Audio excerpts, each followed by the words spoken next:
Yep, sure, thank you. Right.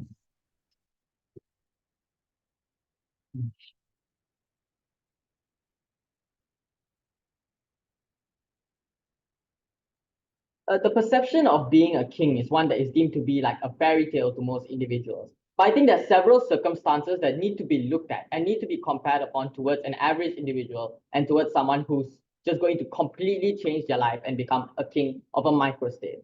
What's the stance coming from side of government? We tell you that we want to provide the best life for this average American high schooler, and we want to ensure that you're going to have proper stability in their lives and how they'll like benefit having the most happiest lives possible.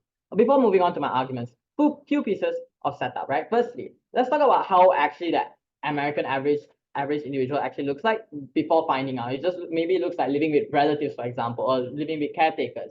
I think, and what happens after you find out and abdicate is not going to be like outright ignoring the fact that you're a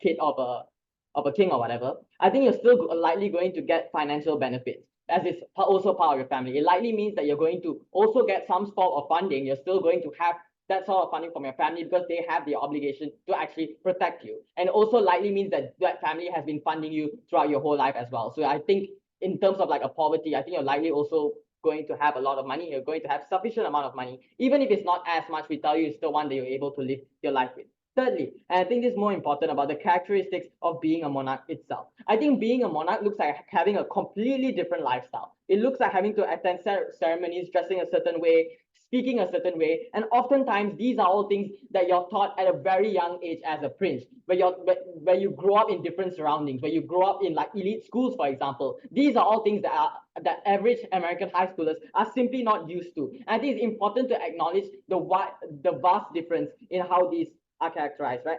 And also number four, about how exactly are microstates in the EU within Europe. I think it often looks like poorer states in Europe as well, because it's oftentimes going to look like your Eastern European countries who don't have as much of an economic benefit as your country as those countries on the left side of Europe. I think this also means that you also have a burden as a monarch to want to develop your country, to want to develop your economy and become a better country. I think that also means that you're likely going to push that burden towards the monarch. And I think that's the important characterization. And lastly, on what exactly is the incentive of American high schooler? I think it looks like wanting to have fun, wanting to just go out with your friends. I think it also looks like wanting to pursue an education because throughout your life you've been told that yes, I need to do this in order to work as a this.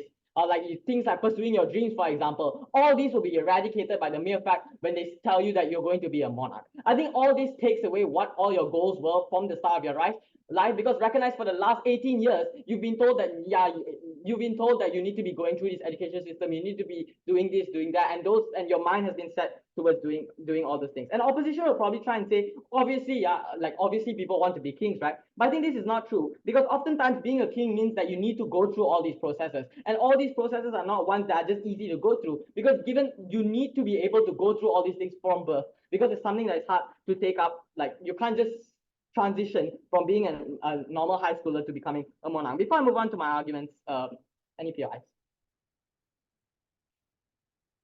3, 2, 1. All right. Now moving on to my argument, right, about the stress and the pressure of being a king. Three levels to this. Firstly, I think you have to take a look at why your parents actually sent you away in the first place. And I think this is a very important piece of framing, right? Because it's likely that your parents were also brought up in that monarch state and they took the decision to actually send you away. What does this mean? It also likely means that they sent you away because they see the environment in a monarch as something that is incredibly detrimental to your mental health. It looks like it's just something that's they think that is harmful towards you. Therefore, they made that tough decision to send you away. That also, and I think it's likely going to be that their opinions are true because they went through those similar situations. Your parents were ones that were brought up in a monarch as well. That means it's also likely that they know the struggles that they have to go through and they realize it's just not something that's worth it.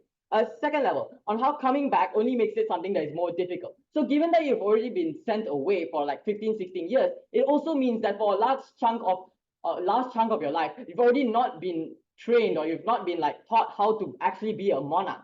So from the mere fact that it's already something incredibly difficult to deal with, in the end, you take away another 20 years of your process because you've just like delayed your process. Therefore, it's going to be a lot harder for you to actually learn learn your things. It also looks like completely changing your lifestyle. For example, you will have to relocate. You won't have friends anymore. Like you just have to deal with a lot of things, and it's just likely going to be that it's a lot more overwhelming to you, and it's just going to be something that is just not worth it. Third level, on how you're likely going to be doing a worse job even when you're in power, right? So let's just take it at God's best case that you do want to get into power, and you somehow do get into power, right? I think being a microstate also likely means that you're poor from the characterization earlier, and you're also trying to want to develop the state. Given your inexperience, it likely means that you're not going to do a better job. Given that you've not been trained, or you've not been raised by your parents per se, you've been raised by people in average households. It also means that you're not trained to deal with speaking to tons of people. You're not trained to deal with major issues that a country is facing. It likely means that you're now going to fail. Why is this also something that is incredibly harmful? Given that you're a king in a microstate, it likely means your citizens are going to look to you to want to see change in their country. It likely means that citizens on these microstates are going to expect you to make differences and to develop your state. And when in the point where you're unlikely going to be able to do so, I think this is very harmful, because now you don't. It's very harmful because now you're just unable to do your job as a monarch well. What is the problem with this? I think number one, it just looks like you not having a great life at the end of the day, because of the constant pressure and the constant stress to want to do well. And not just that, all your support structures that you have in your high school life are all just taken away because you don't have the people that you talk to. Your friends don't want to speak to you because they see you as a monarch, and they see you as someone that is irrelevant to them. I think all these are very important because you eliminate all those support structures. You eliminate all the things that you're familiar with in your life, and that's something that's harmful. This also brings me to my second argument on irreversibility. And this is very important because as soon as you make that rash decision into going into a monarchy, this is when you have that regret of, oh shit, I shouldn't say that. Yeah, like when you go into the monarch and you say that, and you see that you're not being able to do a good job, this is when you cannot opt out of it. Because if you already told the people that you're going to enter the monarch, and now when you realize that you cannot do a good job, that you can't just leave, because you can't just leave a monarch like that. Especially when you're the king. Even if you do, you're going to be constantly shamed in society, and that's where you as a person will go down the drain, and your career will also go down the drain, because you've just like left your whole American high school life. Yeah, we have all these reasons going up.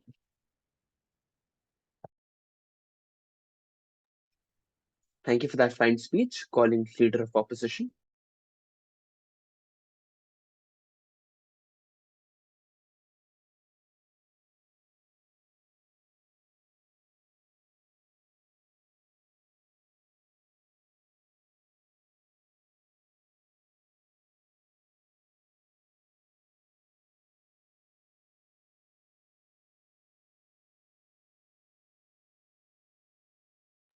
Leader of opposition.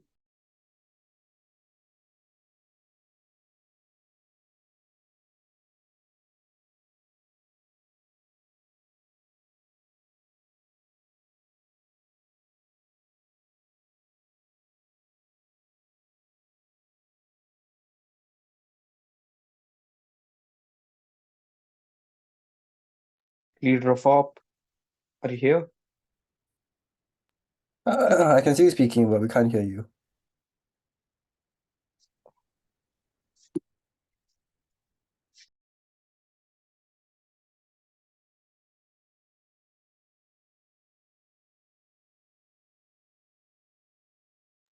Leader of op. Hello. We have an issue. One second.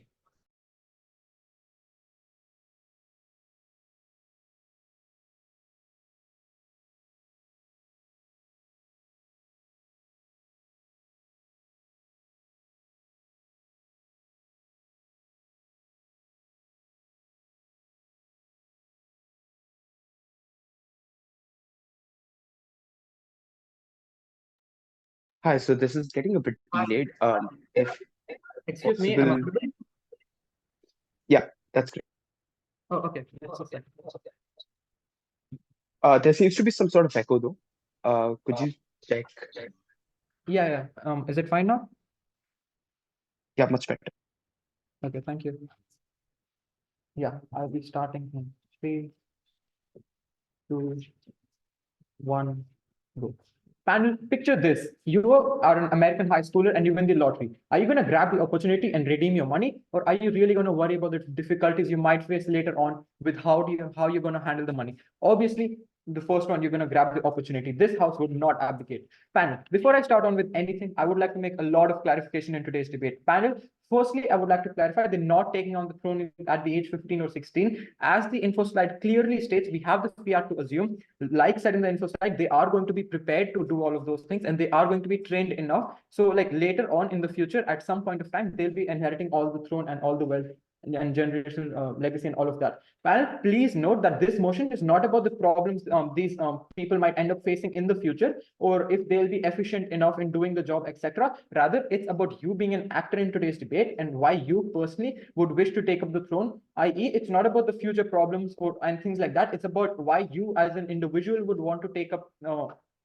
why you as an individual would want to do all of this. And please note that these things are not being forced on them in any sense. If they like, picture it in this way, right? You have everything set on a plate. Would you rather grab all of this, or struggle, make your way through and like finally succeed in your life when you can literally have an easy way out? Panel, one burden which both sides have to prove in order to win today's debate, which is which side in the present is likely to get better outcomes, and why a person would not abdicate or why a person would abdicate. Now, three things in my speech. Firstly, framing, secondly, rebuttals, and thirdly, argumentation. Now, starting off with the framing, what does a normal childhood look like in the context of this motion? Panel, 3 points. Firstly, an American high schoolers typically experience a formative period making by academic pursuits, extracurricular engagement, and social interactions. Secondly, parents opt to withhold knowledge of royal lineage to afford their child an upbringing devoid of this weight of monarchical obligations. And thirdly, by shielding their child from all of these complexities of royal duty, parents aim to foster a sense of autonomy and allow for authentic personal development until a person is finally like mature enough to get the proper training of all of these things. Secondly, what does being the royal heir of these European microstates look like in the context of this debate? We tell you that the revelation of royal heritage bestows upon the individual a position of significance within the framework of a European microstates, encapsulating in centuries of tradition and cultural heritage, right? We tell you that embracing royal duties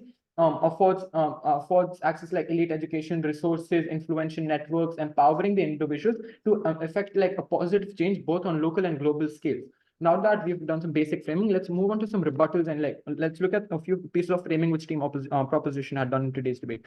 Panel, they talk about firstly how families are going to fund them lifelong and all of these things. Panel, we need to realize that when you have a decision, if you want to associate with your family or not, and you're literally telling them that no, I do not want to associate with you guys, I'm just like good on my own and I do not want anything to do with you, your legacy, your state, your tradition, and all of that. I do not really see what obligation the family then again has to like keep on funding the person for their lifetime, like then his kids, his grandkids. I do not really find an obligation here. Like, why would the family wish to do that? There's no practical benefits or which the family's gaining, right? And you're literally choosing to be away from them. So we do not really understand how this happens. They do not really explain it here. Secondly, they talk about how they won't be able to adapt and like there'll be a different feeling and how you want to like a high schooler wants to live a normal life, etc., etc. Panel, we want to tell you that like we have already stated, enough training will be given to these individuals as how the cultures are there, how the traditions work in that particular European microstate, how the common citizens and public is there, how do you run the state, etc., etc. This is what this preparation looks like. You'll basically come out ready as a king to you can basically govern the people, right? And that is why like when they basically have this whole legacy, I do not really wish to see why you would wish to live a normal life when you have so much heritage and all of these things right now.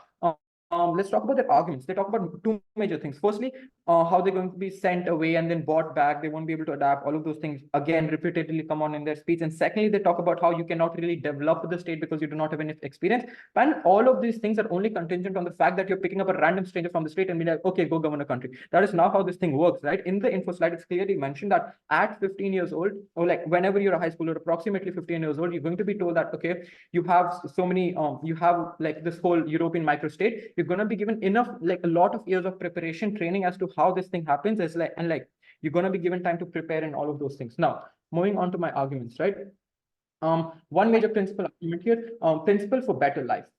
Major explanation here is that people inherently desire to be part of something greater than themselves, to leave a lasting legacy that reverberates through history, right? Being prepared for the throne offers individuals the opportunity to fulfill this intrinsic longing by becoming custodians of this rich heritage, contributing to a legacy that transcends generations, right? Now, two major points under this. Firstly, connection to heritage. We tell you that embracing these royal responsibilities allows individuals to connect with their own, like their nation's heritage traditions, fostering the sense of national belonging and identity. We tell you by preserving and promoting cultural values, individuals ensure that their legacy endures for future generations to cherish and emulate, right? Second point under this, we talk about desire for legacy, right? Panel, we tell you that human nature is basically driven by a desire to leave behind a meaningful legacy that reflects one's values, beliefs, contributions to society, etc. And by preparing them for the throne, individuals have the chance to shape their nation's narrative and imprint their mark on history, ensuring that their impact is remembered long after, like, even they're gone. What are the major impacts we find here? Two major impacts. Firstly, personal fulfillment. And secondly, about national identity panel. Firstly, we see that embracing this throne provides individuals with a profound sense of purpose and fulfillment as they're actively contributing to the legacy that transcends their own lifetime. And B, we tell you by preserving this cultural heritage and promoting national values, these individuals strengthen their nation's identity and cohesion, fostering a sense of pride and unity, not only among themselves, but also the citizens of their particular microstate. For example, we might see that Queen Elizabeth II's dedication to her role as the longest reigning monarch in British history has solidified her place as a revered figure, right? Leaving a legacy of service and stability that continues to inspire generations. Now, coming on to practical layer here, panel, two major points under this. Firstly, let's talk about how access to resources, and secondly, about platform for influence. Panel A, we know that when you're embracing the throne, you're going to be provided with a lot of, like you as an individual, you're going to have like unparalleled resources, right? You're literally a king. So as an individual, we do not really get any mechanization as to why a person would not take up this choice when you're literally getting so much money, so much wealth, so much security and resources and opportunity for much more career advancement and global influence, right? Embracing these royal responsibilities set individuals on like a trajectory of success and fulfillment. And due to these model and principle and practical reasons, we beg the jury to side with us. Thank you.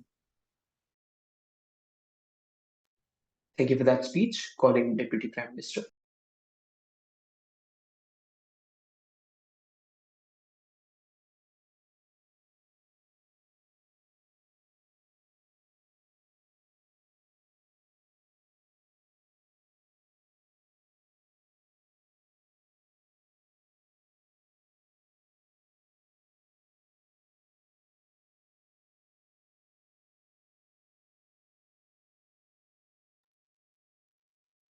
We agree that this person will go through enough training for them to lead.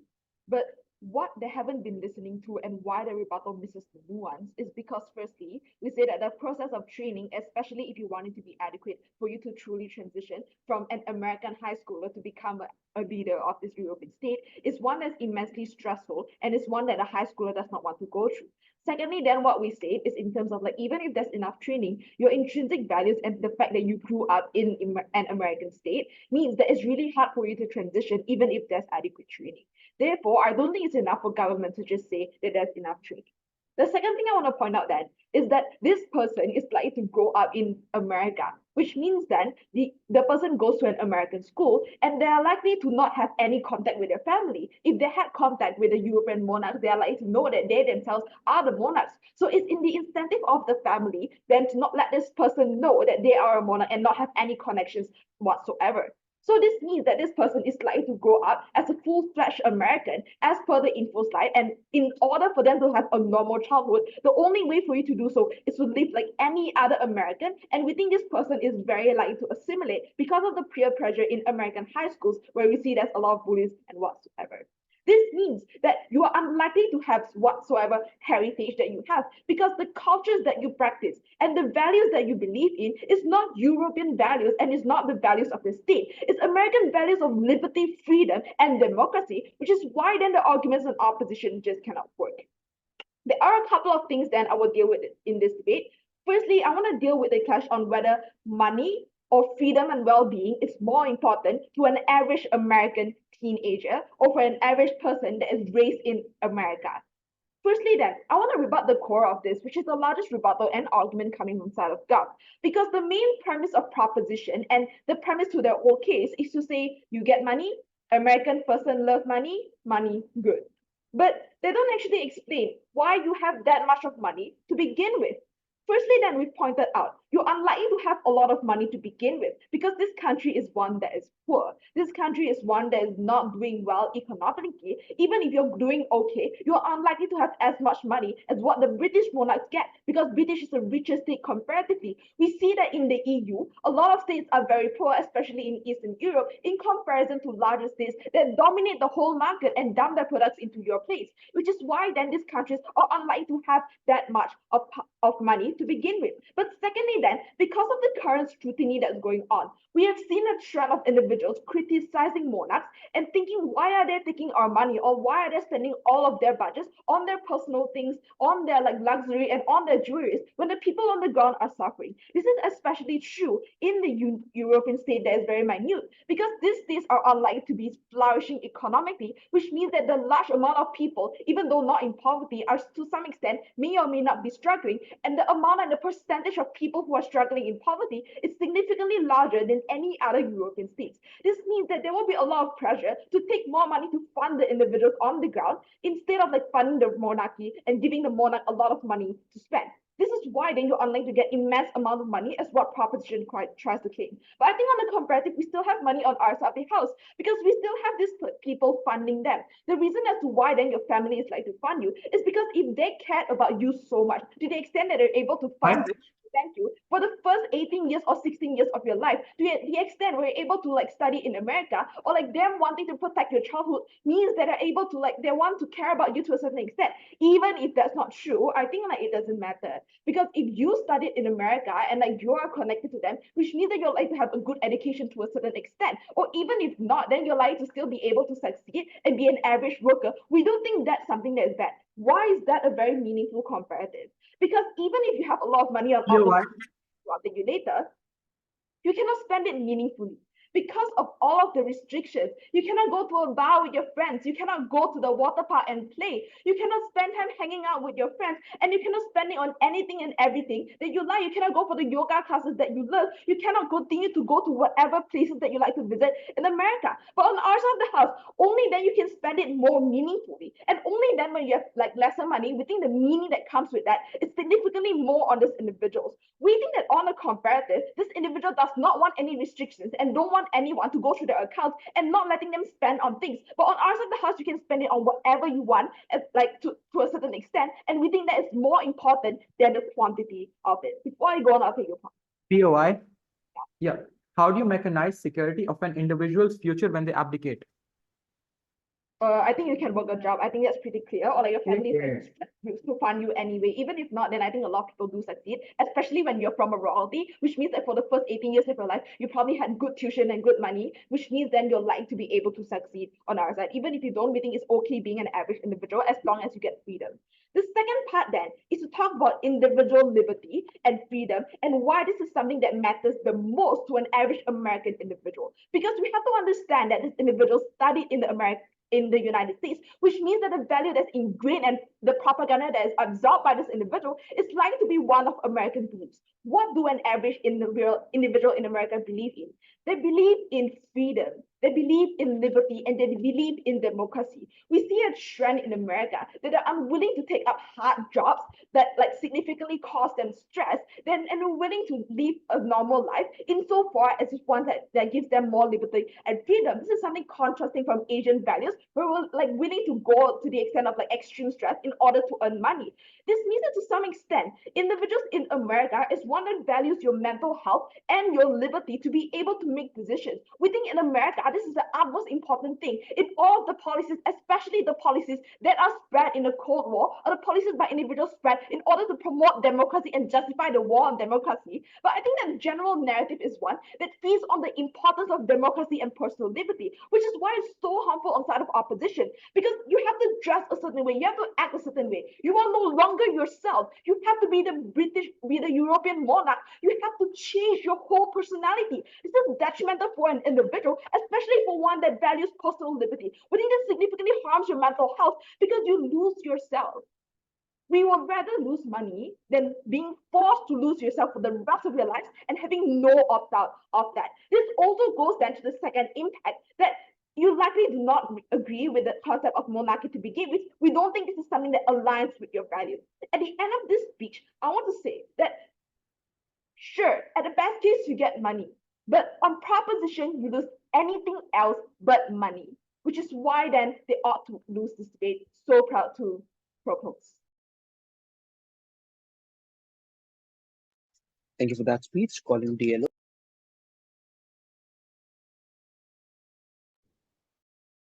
Oh yeah, I'll be starting.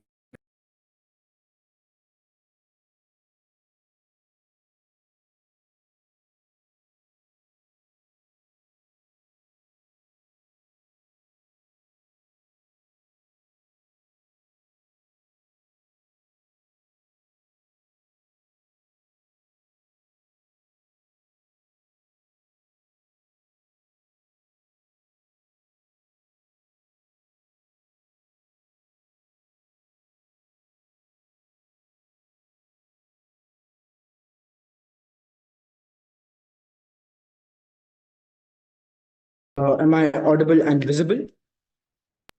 Yes to both. Okay.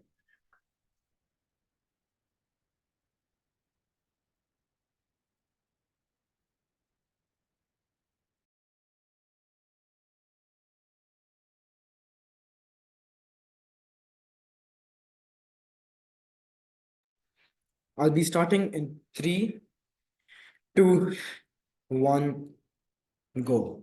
Panel, I think team proposition loses this debate simply because of their one-dimensional understanding of what the context of this debate is. Notice how DPM already tells us about how, oh, look, this money and all is not important because these, when these teenagers turn 18, it's like likely they're going to find success in life. Notice how like delusional this comment is simply because the fact that mostly they're already making an assumption, and even if we don't consider that part, notice how the fact that we are providing support structures on our side of the house when you embrace these royal duties, and on that side of the house, what has not been brought up in this debate till now is the fact that once you abdicate from the royal duties, you are essentially rejecting this royal status. I think when people know that you are rejecting this royal status, I think it's when it's out there that you are rejecting royal status and continuing with your normal life, I think your life is not normal anymore. I think your life is already affected. But whereas on our side of the house, we're turning this normal life into something better because we're giving you the support structures. On their side of the house, these individuals are still engaged in. And 3 things in speech: firstly, some engagement; secondly, an extension; and lastly, some weighing. Coming on to the engagement in the speech,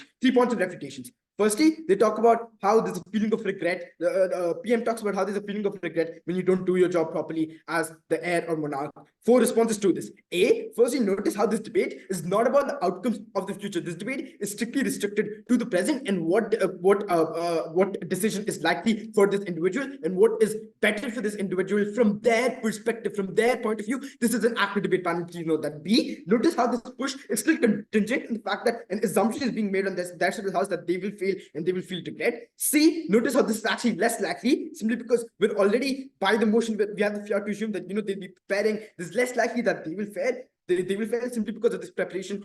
They'll be given enough chances to know how this thing works. They know what is to be done. D, even if you don't buy all of this, even if they do fail, still notice how there is scope for personal growth. There is scope for correction in the future because all leaders fail, mistakes happen, we move on, we learn, we become better. Second point of refutation, they talk about how there's no normal childhood or there's no alignment with the European values of the microstate. 3 responses to this. Firstly, again, notice how this is an assumption that there is no normal childhood. The Infoslide already tells us, the parents are sending with the hopes of giving them a normal childhood. So B, because of that, we can claim that the parents will still try their best to give a normal childhood for the child, because even if there's no contact, the DPM talks about how there's no contact, they can't really do anything. We think that still behind the scenes, things can be done by the family to make sure a normal childhood is given to the child. Panel, at the end of the day, the entire point of normal childhood has various complexities and is a point of probability. And if you flip the coin, I think our side takes it simply because we give you the reason that the parents will try their best. The motion, the Infoslide, everything gives us the reason why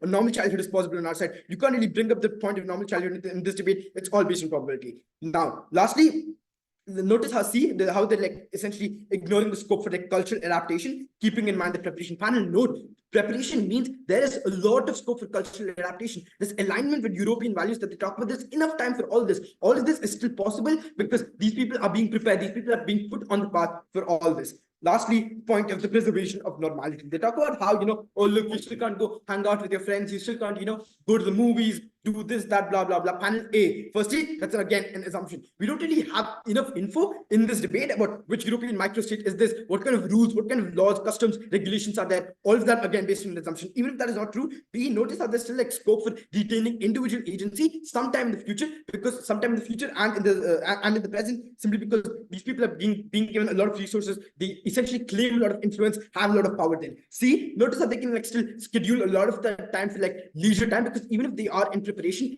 these royal people still have a life. Maybe it's like a little more private, but we still think there's like scope for having a life. Even if all this is not true, we still think like support structures exist on our side of the house panel, because when we're giving you influence, when we're giving you resources, when an entire European microstate is with you, we think a lot is possible. Then, even if you don't buy all of this, let me give you an extension in today's debate to prove to you why there is further scope for betterment, or why a person would likely do this. Not my first speaker, my opposition leader has already talked to you about how there's a lot of scope in terms of like getting education, in terms of getting a lot of resources, influence. Now, even if you don't buy all of that, like we'll tell you why there's like a greater micro impact on outside of the house panel. Notice how my first extension is basically about like social progress. The fundamental premise of this extension is that beyond personal fulfillment, or beyond the micro impact we're able to create for these individuals, like my opposition leader has already talked about, I think there's like scope for more macro impact on our side of the house, which goes beyond personal fulfillment, but rather more about having change in society. Then two layers under this argument. Firstly, about innovation and progress. Finally, notice how there's like promotion of like more innovation on our side of the house, simply because when you embrace the throne, it provides these individuals, it provides this individual with a platform to promote and invest in research development across various fields by supporting like various different endeavors. You can literally do anything you want, and there's like a lot of scope for you to achieve success in that, simply because you have the resources to do so. B, notice how you simply have like a lot of encouragement for like these kind of things like entrepreneurship, because individuals that take the throne are encouraged to like do things of innovation, do things which are like essentially better in terms of like social development, because we think these skills that they learn during the preparation time and things that they do like this again can be implemented in the future when they become the heir. We think there's like a lot of scope for like social progress to happen, simply because now the ambitions of a 15-year-old can not only be on paper, can be put out there with the kind of resources you have access to. I think all these things are like still probable. Then notice how there's like social justice, like equality on our side of the house. How? Because when you see you're embracing the throne, it empowers the individuals to like advocate for human rights, social justice, and like equality on both national and global platforms. We just think like the kind of access and influence you give these individuals, the kind of ambitions and desires over time, the kind of ambitions and desires that you have can be put into paper. Now, again, opposite proposition might try to flip this and say, oh, look, they just try to do what they want, a lot of, personal greed and fulfillment, etc., etc. We think those things really don't fall into the context of this debate. Again, things that are based on probability. I think because of the kind of environment you're in, it's like environment and preparation that you're like more likely to take good choices. And even if all of this doesn't matter, two more impacts. Firstly, notice how more social advancement is there, more like scope for global leadership. Now, why is this true? Let's give you why is this true? Let's give you an example. For example, King Abdullah II of Jordan's commitment to fostering innovation and entrepreneurship through initiatives like the King Abdullah II Award for excellence in like government performance and like transparency illustrates the transformative impact of royal leadership on social progress. All of these things tell that even if these people are away from the country for 15 years, once you come back, once you're prepared, once you're like having the access to all these resources, we think there's like a lot of scope for things that can be achieved. We think we win this debate in terms of magnitude, simply because we're able to create not only a micro impact for the individual in terms of getting money and personal fulfillment, we're able to get a macro impact. We're also able to make sure that there's like more scope for development. We're able to ensure a better future, and at the end of the day, in terms of time frame, we're able to get like better short-term benefits with the preparation, better long-term benefits with like support structures, influence, resources, money, and the desire and the opportunity to leave a lasting legacy behind. Vote opposition. Thank you for that speech, Colin Southwest.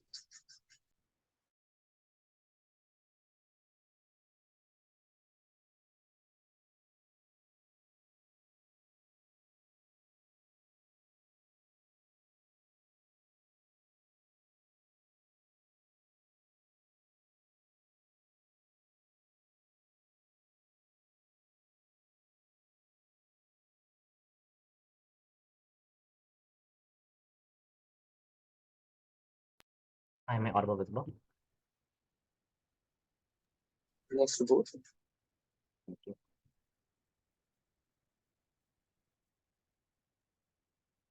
It's funny how we went against this team in round 1 in an actor motion, and here we are now. But what's even funnier is that after 5 rounds, this team still hasn't learned how to do an actor motion. I think that was the reason why they lost this debate. They could never win this debate if they thought magnitude was the winning metric. Few strategic observations at the top of the speech. 1, what exactly is the context of being a monarch? Because what you know from their side of the house is they completely ignore all of the structural analysis coming from our first 2 speakers, explaining to you why exactly it's going to be so hard for you to live a normal life. A great monarch once said, I was a girl in the village doing all right, then I became a princess overnight, right? Now I gotta figure out how to do it right, so much to learn and see. The second part is so important because it crucially mechanizes and illustrates just how hard it is to be a monarch. You have procedures you have to go through. You have things you have to learn about decorum that are inherently ingrained to other monarchs, the point at which they're like indoctrinated into the monarchy from the point at which they're born. You are not. You're an American high schooler who has no clue about the sort of procedures that are meant to go on within that microstate, the point at which then is forced to be ingrained into you is where Nishant's analysis comes in. Into the stress and pressure of having to adopt all of these mannerisms, and crucially, that was the stress that you had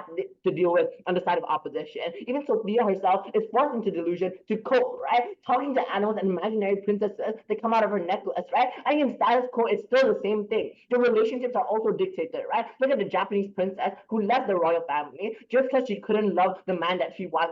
I think all of these procedures then are pressures placed upon this individual that stops them from having normality. Sir.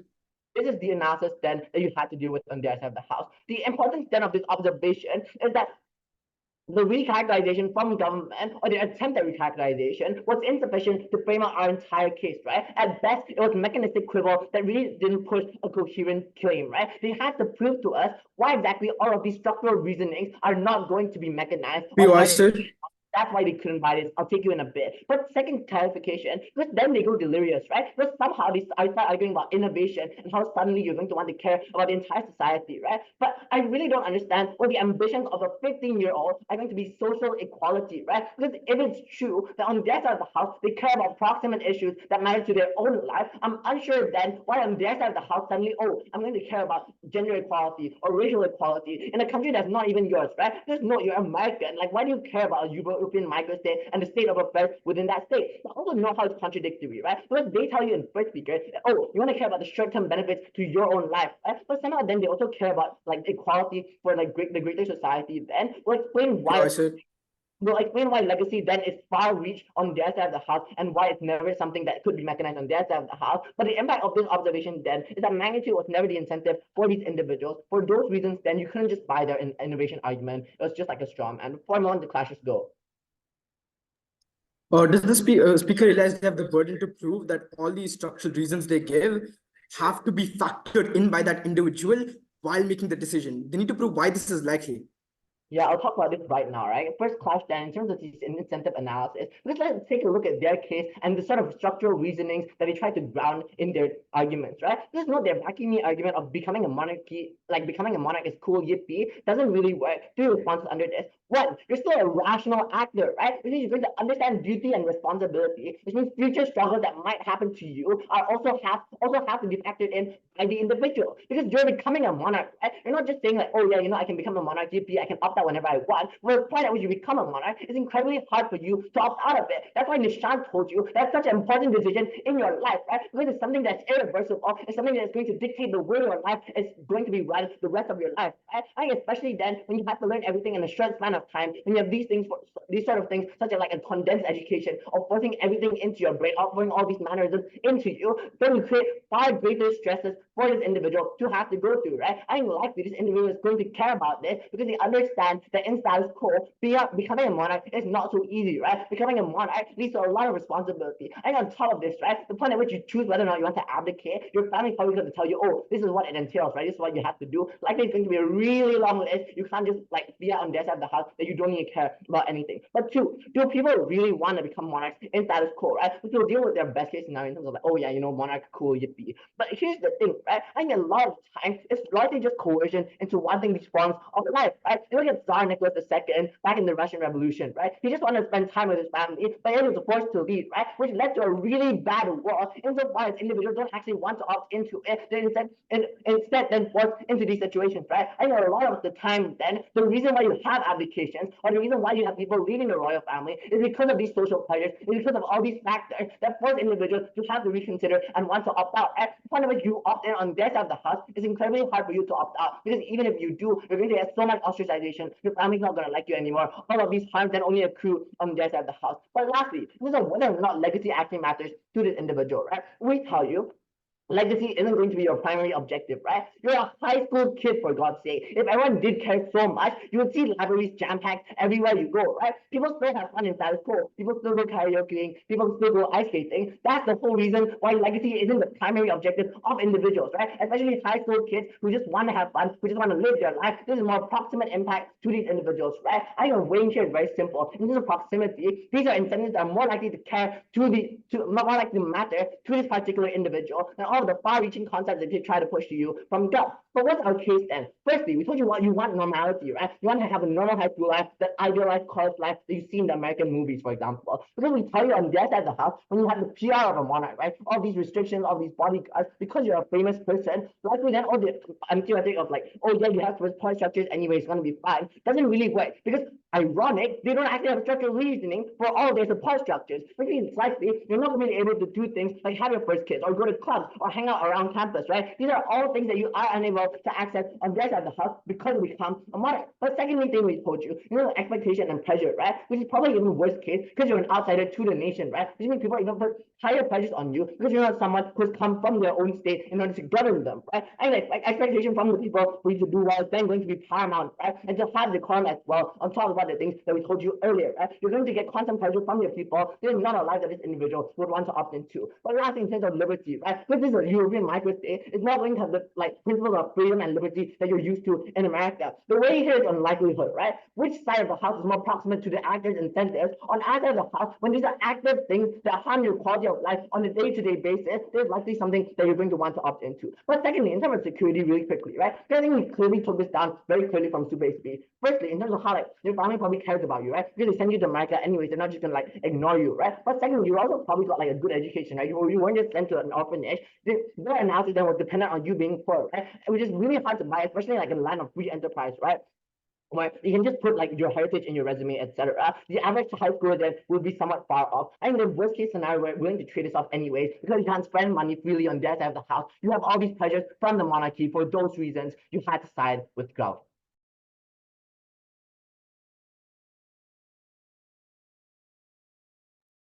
Thank you for that speech. Just note, keep a track of your own time. Anything beyond 7:15 will not be noted down. With that being said, Opwell.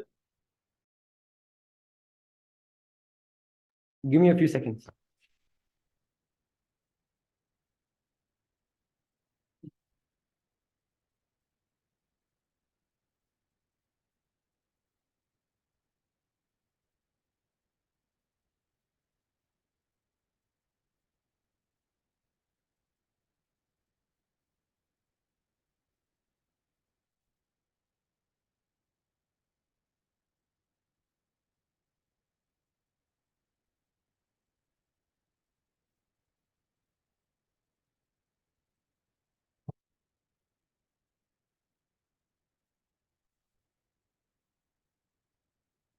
I'm audible.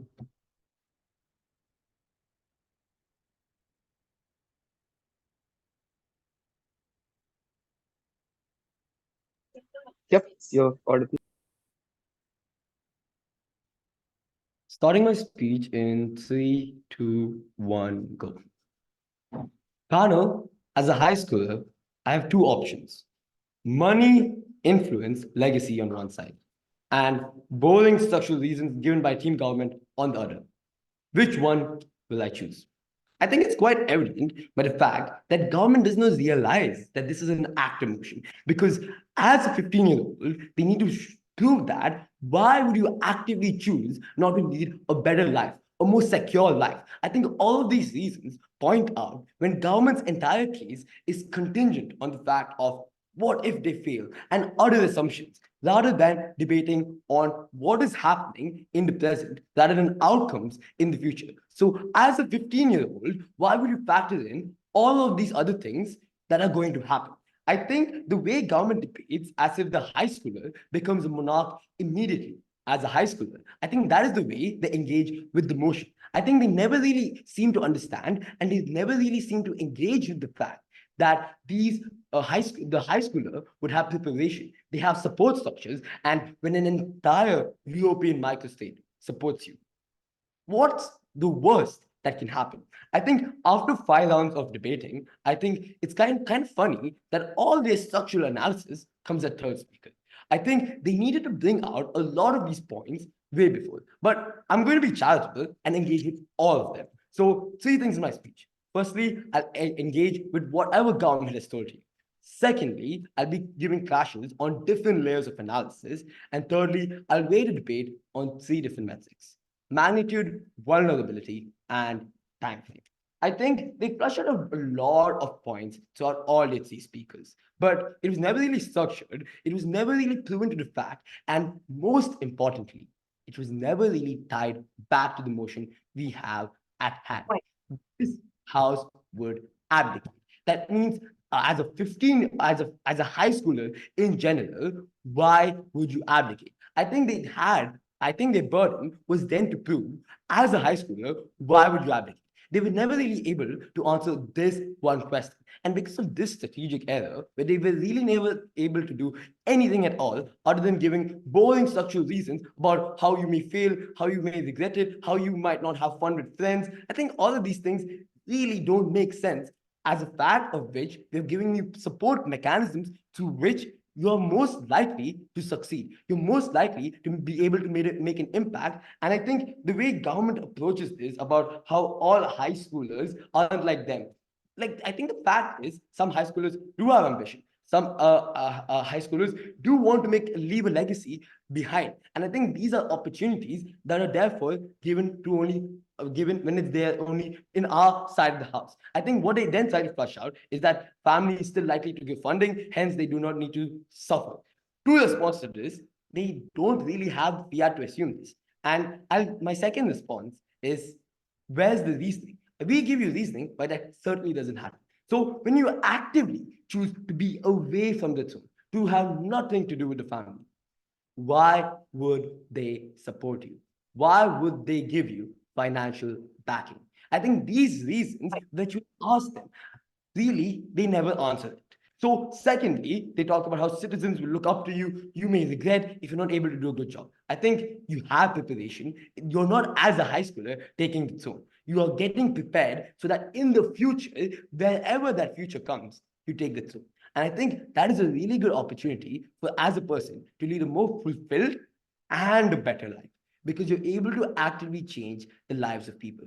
And as a high schooler, let's look at normal goals: to earn money, to make an impact, to bring about change.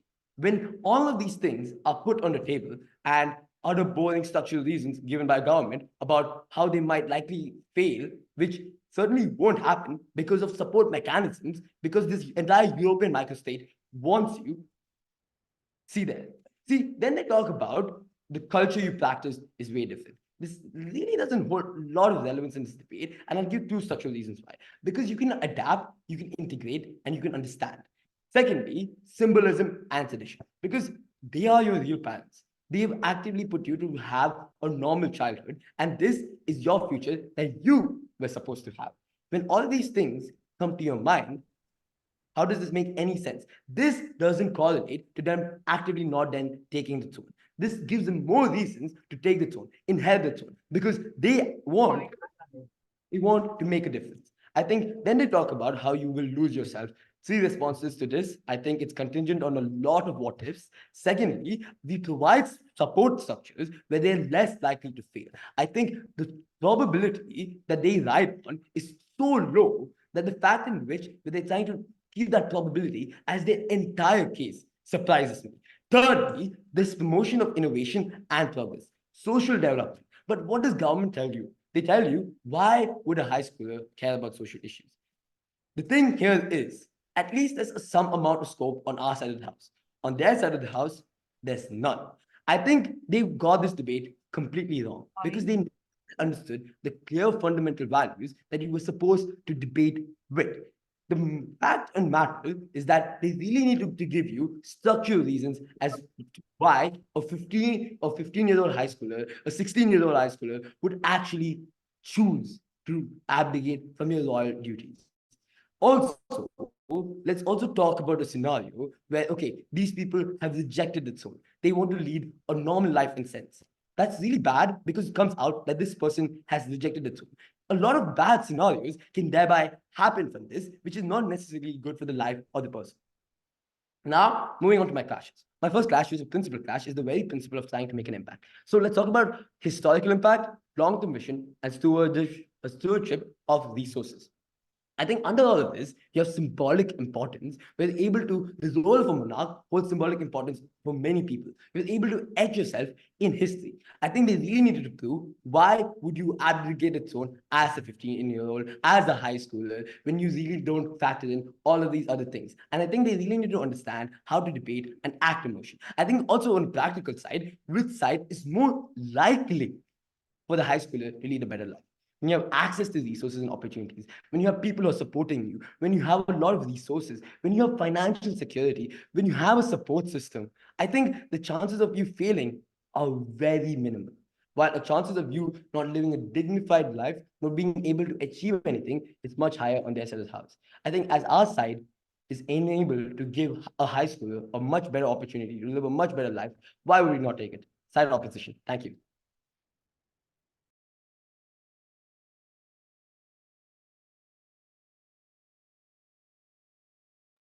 Thank you for that speech. Calling off reply.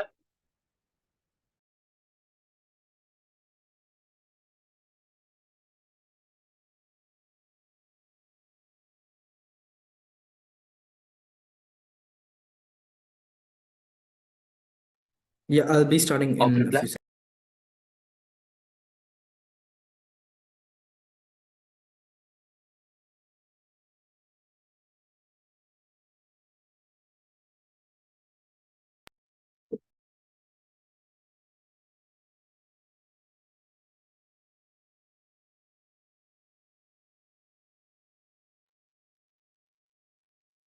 I'll be starting in 3, 2, 1, go. Panel, government loses this debate not only because a lot of their structural analysis simply doesn't fall into the context of this debate, i.e., they're essentially increasing the scope of this debate, going beyond the boundaries of this debate, which simply does not make sense, and none of that really should matter in this debate. But I'll still be telling why, even if we consider all that, we win this debate, but also a lot of the assumptions that they make in this debate. Panel, a lot of the points that government gives in today's debate are like so contingent on the assumptions that they make when it comes to like terms of, oh look, what's gonna happen to their childhood, they're not gonna have a normal childhood, oh look, the preparation is not enough, they can't really align with European values. We think like a lot of assumptions that they make in today's debate cannot really stand at the end of this debate, simply because there has not been enough reasoning as to why all these assumptions are true, and B, also because why a lot of these assumptions fall into the context of this debate, i.e., like we've already reiterated 10 times in this debate, it's an active motion panel. The most in today's debate is not about what's right or what's wrong. It's about what is more likely for me or like for an individual who's a teenager to think about, and then use that as the basis for him to make his decision. This is the most important thing in today's debate. Then 2 clashes to prove to you why opposition wins debate. Firstly, let's to have a clash and context, simply like to clarify at the end of this debate what the true context is and why the characterization given by opposition in today's debate still stands strong as opposed to what government gives. Then under this 3 points. Firstly, when we talk about the childhood panel, there's a lot of like points government gives about how, oh look, it's not likely for them to have a normal childhood. Like the motion slide, info slide already tells us, the parents of child are going to try their best to give them a normal childhood. That's the reason they're sending them away. I think a European microstate royal family with the kind of resources and influence they have, even without contacting the child, can make a lot of difference in terms of giving them a normal childhood. Then when it comes to the point of preparation panel, I don't think a government understands that this is not being done as soon as they turn like 17, 18. I think the scope of time that we have on our side of the house for this preparation is like so very subjective that how much ever time we take for them to get prepared, I think we can take that. We can avail that have the choice to do that. I think we have a lot of time to prepare them, to align them with the European microstates, cultural values, etc. So all the points about, feeling of regret, not doing a good job, etc., doesn't matter in today's debate. Then lastly, in terms of what happens after you become the monarch heir panel, a very, very big question raised by me in today's debate was what happens to this person on government after they reject the deal or essentially abdicate. What happens to them after that? Because I think it's like very, very well known for the persons, surrounding people around them to know that, oh, look, this person is now this person is actually, someone from a royal family and essentially abdicated the choice to go there. I think the complications that arise from this decision in and of itself makes a lot of problems. It gives rise to a lot of problems to them, and they simply don't have the support structures to fall back upon on that side of the house. Basically, no engagement on that. Even if you don't buy all of that, one last clash in today's debate, which is basically the most important: which decision is the actor more likely to take? It's about what the actor is more likely to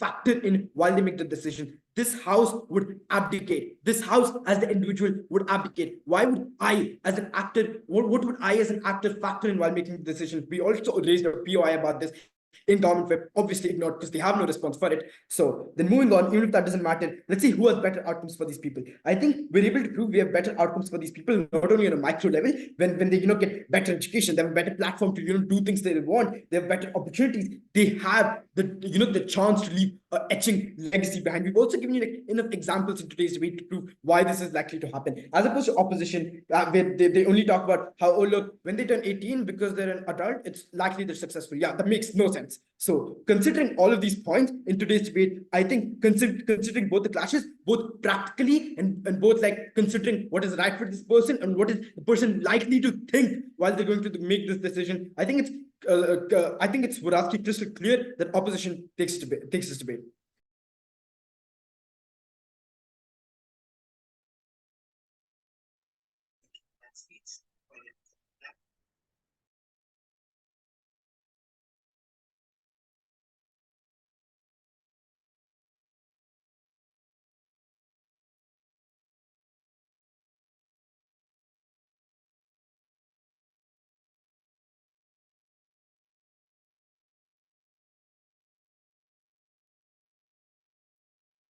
Across multiple speeches, across multiple debates, the only engagement we got from this team is to accuse us of not debating in the perception of the actor. Not sure why we're not debating an actual motion to begin with. I think opposition then also cannot accuse us of having assumptions when they don't even explain why it's not true or why it's an assumption to begin with. I think the strategy on opposition is interesting in and of itself. The first thing I want to talk about then is why does this person, in the perspective of this actor, prioritizes freedom and happiness over success? Because we've told you this person comes from America, in which the values of democracy, freedom, and liberty is one that's emphasized a lot. We tell you how this goes in terms of the friend groups, of how you interact with people, how this is ingrained in the education system, how this is ingrained in media, and how this is ingrained in the propaganda of what America tries to tell its citizens. This means that this person growing up in America and not knowing that they have a root in Europe means that they're like to believe in these values as well, in comparison to success.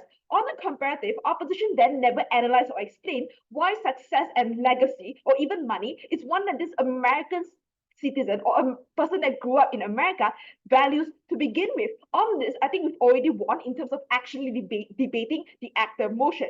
But furthermore, we've also told you that this is in terms of the mental health of individuals, not wanting to be restricted for the rest of your life and wanting to have a happy lifestyle out of the stress that you have to go through in order to be a successful monarch. This is something that a high schooler is like to care about, because we've explained to you why a high schooler likely cares less about somehow changing the world or having some immense social changes of a state that you've never even heard about before.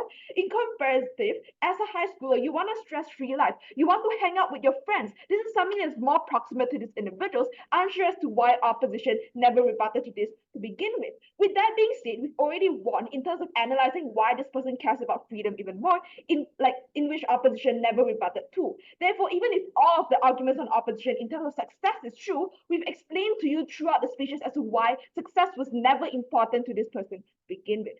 But even if that's the case, let's assume what opposition said is right and engage with it either ways. Both sides of the house agrees that the judgment and the metric of this debate is in terms of the quality of life of individuals. But on a comparative, opposition said a couple of things in terms of, firstly, legacy and ambition, in which we say that you're likely to have a good education, you're likely to still have money, even if you don't have money, you're likely to be able to still have the capabilities to create a lot of possibilities just because you've been in a good education, or just because, like, I think in general, like, people are able to create possibilities, which is why that it was never exclusive to opposition to begin with. Secondly, then, we say that you are still likely to have money. Firstly, because your family cares about you a lot, which is why they're like to send you money. Even if not, because you have good education, you're likely to be able to succeed. Even if not, you're still able to live an average lifestyle as an American, in which you're still able to sustain to a certain extent and have some luxury and have some happiness on our side of the house. But on a comparative, what happens on their side, which is then is not exclusive, is in terms of the judgment that you get, because you're not born and raised in Europe. You don't know about the issues, which is why people are like to judge you, especially when you're not doing a good job. You get restricted in terms of your freedom, the way you act, the way you talk, what you do, what you spend on. Everything is restricted, panel. And in terms of the stress as well, I think on a comparative, if legacy and money is then not exclusive on their side to begin with, the stress and the judgment and the loss of freedom and losing your whole self is what we ought to prioritize in this debate. Even if we don't buy that, like, let's assume they have a lot more money and money is important, but you're not able to spend it meaningfully anyway. You are controlled in terms of where you can go, what you can do, what you can buy. Even if you have a lot of money and you cannot spend it, there's no point, panel. Lastly, then, opposition's main assumption is that you can create association and you can have legacy, which is the whole case that is premised upon being able to do so to begin with. But from first, we've told you why the likelihood of being able to succeed just because you're just because you're raised in America makes it a lot harder for you to create social change, which then also diminishes the argument. At the end of this debate, the most important thing is freedom. Please don't lose yourself just to have money or just to be a monarch. So proud to propose.